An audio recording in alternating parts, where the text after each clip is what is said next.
সবার সামনে রাজগীতকে থাপ্পড় মারে রূপ চ্যাটার্জি। হ্যাঁ বন্ধুরা, এমনটাই দেখা যাবে। বিস্তারিত জানতে ভিডিওটিতে লাইক দিয়ে চ্যানেলটি সাবস্ক্রাইব করে দেখতে থাকুন। গল্পের শুরুতেই দেখা যাবে রাজদীপ চ্যাটার্জি কাশ্যপ ব্যানার্জিকে ফোন করে তার সঙ্গে কথা বলতে থাকে। তখন কাশ্যপ ব্যানার্জিকে রাজদীপ চ্যাটার্জি বলতে থাকে, আচ্ছা, আপনি কিন্তু ভুলে যাবেন না যে আপনার মেয়ে ওটা, আর এটা এটা এখানে এখানে কিন্তু আপনার কোনো মেয়ের সম্পর্ক আনবেন না, আপনাকে আমি বলে দিলাম।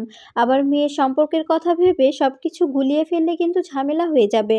তখন কিন্তু আপনাকে আর আমাকে দুজনকেই পস্তাতে হবে। আর আপনি জানেন বিদ্যা কীরকম ধরনের মেয়ে। আমাদের কলেজটা অবশ্যই ভেঙে ওখানে একাডেমি তৈরি করতে হবে। তা না হলে আমাদের বিজনেসটা নষ্ট হয়ে যাবে। এই বলে ফোন কেটে দিলে তখন রীতের মা এসে বলতে থাকে, ছি, তুমি এতটা নিচে নামতে পারো? নিজের বিজনেসের জন্য একটি মেয়ের ভবিষ্যৎ এভাবে নষ্ট করে দিচ্ছ? আর কাশ্যপ ব্যানার্জি বা কেমন?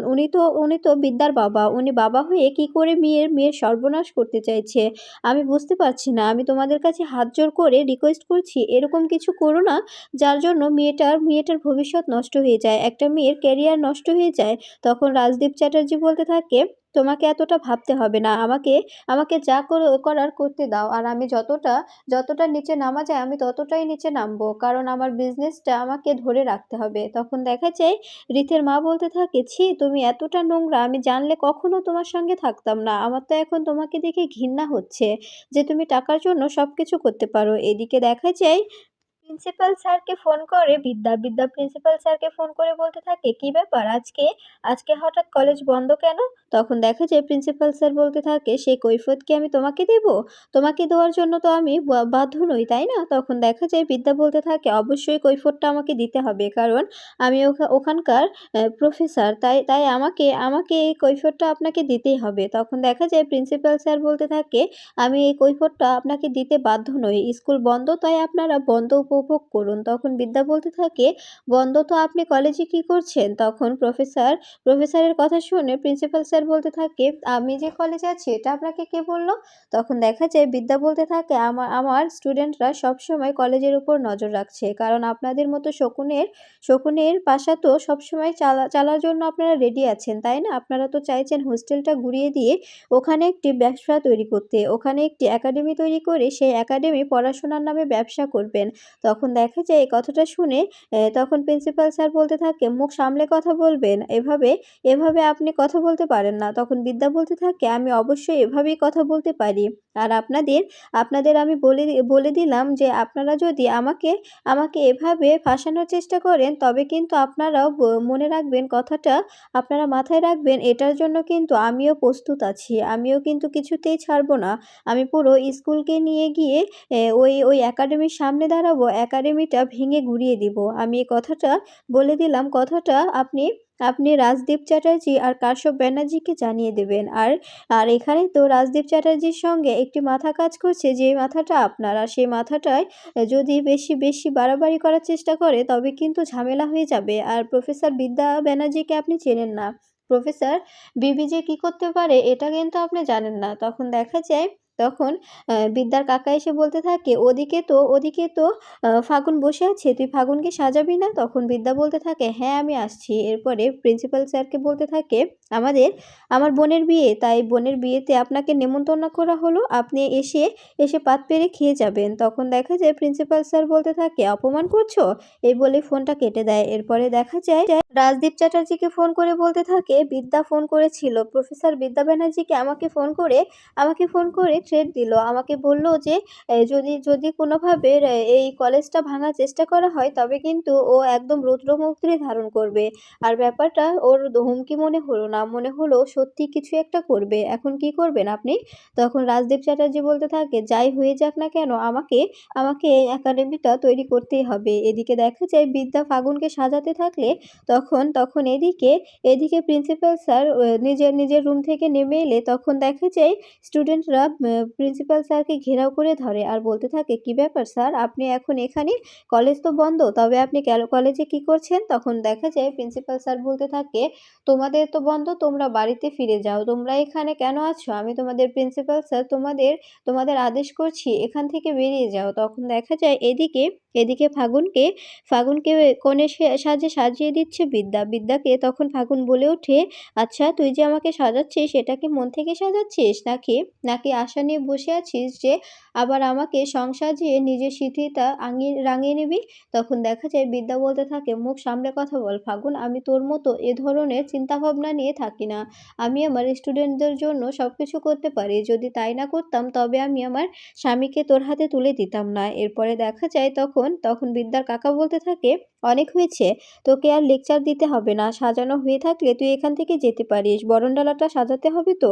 তখন দেখা যায় বিদ্যার মা বলতে থাকে, হ্যাঁ বরণডালাটা সাজাতে হবে, আমি বরণ করব। তখন বিদ্যা বলতে থাকে, আমি আমি রাজদীপ চ্যাটার্জিকে আমি বরণ করব। তখন বিদ্যার মা বলতে থাকে, না তুমি রাজদীপের সামনে যাবে না। ঠিক তখনই কাশ্যপ ব্যানার্জি এলে তখন বিদ্যা বলতে থাকে, তুমি তো সারাটাই জীবন ফাগুনের বাবা হয়েই থেকে গেলে। যদি কখনো নিজেকে বিদ্যার বাবা মনে করে থাকো তবে তবে তুমি একটু আমার দিকে তাকিও। আর যদি তুমি কিছু একটা করে ফেলো তবে কিন্তু আমি ভুলে যাব যে আমার একটা বাবা আছে।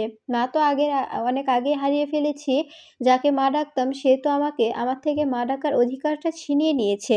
আর আর যদি তুমি কিছু করার চেষ্টা করো তবে আমি ভেবে নেব আমার বাবাও নেই। কারণ আমাকে তো তুমি মেয়ে বলে স্বীকৃতিই দাও না। আর আমি যেটুকু স্বীকৃতি দিতাম সেটুকু স্বীকৃতি উঠিয়ে নিতেও আমার সময় লাগবে না।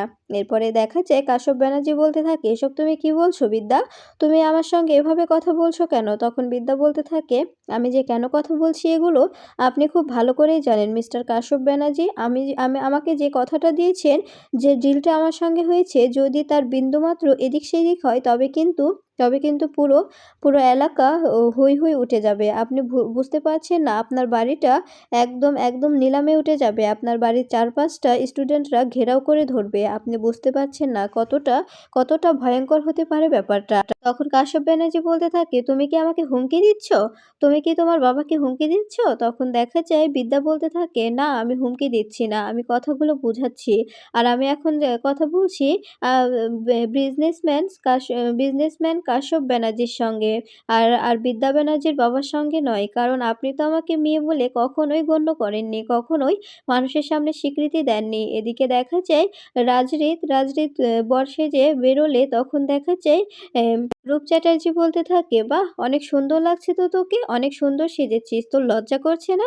যে বাড়ি থেকে একটি মেয়েকে সিঁদুর পরিয়ে দিয়েছিলি, শুভ লগ্নে শুভ সিঁদুর সবকিছু পরিয়ে দিয়েছিলিস, সেই মেয়ের বোনকে বিয়ে করতে যাচ্ছিস? তোর একটুও লজ্জা করছে না? তোর মনে হচ্ছে না যে তুই কাপুরুষের মতো কথা ও ক ক কাজ করছিস? তুই নাকি বিদ্যাকে ভালোবাসিস? তবে বিদ্যাকে ছেড়ে কি করে এরকম একটি কাজ করতে পারিস বল তো? তখন দেখা যায় রীতের মা বলতে থাকে, প্লিজ ঠাকুরপো তুমি এভাবে বলো না। তখন দেখা যায় এ রূপ বলতে থাকে, এই দেখ তোর কাকিমাকে আমি ভালোবেসেছিলাম। ওই যে হাতটা ধরেছিলাম, এখনো হাতটা ছাড়িনি। এখনো হাতটা ধরেই আছি। এখনো হাত ছাড়াতে পারেনি কেউ। আর তুই কদিন বাসিস যার জন্য এখনই হাতটা ছেড়ে তার বোনকে বিয়ে করতে যাচ্ছিস? তোর লজ্জা করছে না? তুই নাকি বিদ্যাকে এতটা ভালোবাসিস, বিদ্যাকে ছাড়া কিছুই বুঝিস না। তবে এখন কি করে বিদ্যাকে ছেড়ে দিতে চাইছিস বল তো? তোর একটুও লজ্জা লাগছে না? তখন রাজরিত বলতে থাকে, প্লিজ কাকাই তুমি বোঝার চেষ্টা করো। আমি বিদ্যাকে অনেক ভালোবাসি। শুধুমাত্র বিদ্যার জেদের কারণে আমাকে এই কাজটা করতে বাধ্য করা হয়েছে। তখন দেখা যায় রূপ বলতে থাকে, বিদ্যা তো ওর কলেজকে বাঁচানোর জন্যই তোর সঙ্গে এরকম একটা আচরণ করেছে। তার জন্য তুই বিদ্যার কথা শুনে ওর বোনকে বিয়ে করতে যাবি? তোর কি একটুও বিদ্যার জন্য কষ্ট হচ্ছে না? বুঝতে পারছিস না মেয়েটা কতটা কষ্ট পাচ্ছে? মেয়েটা তোকে ভালোবাসে, তুই বুঝতে পারছিস না? তখন দেখা যায় হৃদ বলতে থাকে, কাকাই তুমি বিশ্বাস করো, আমার বিশ্বাস বিদ্যা কিছুতেই আমার বিয়েটা হতে দেবে না। বিদ্যা অবশ্যই আমার জীবনে ফিরে আসবে। এদিকে দেখা যায় হৃদ বাড়ির গেটে চলে আসলে তখন বিদ্যা বরণডালা নিয়ে বেরোবে। ঠিক তখনই বিদ্যার মা এসে বিদ্যার হাত থেকে বরণডালাটা নিয়ে নেয় আর বলতে থাকে, তুমি কিছুতেই রীতের সামনে যাবে না। রীতের সামনে গেলে রীত আবার তোমার দিকে আকৃষ্ট হয়ে পড়বে। এদিকে দেখা যায় শ্রাবণ বুলডোজার নিয়ে কলেজের সামনে আসে কলেজ ভাঙার জন্য। তখন বিদ্যা সবকিছু জেনে যায়।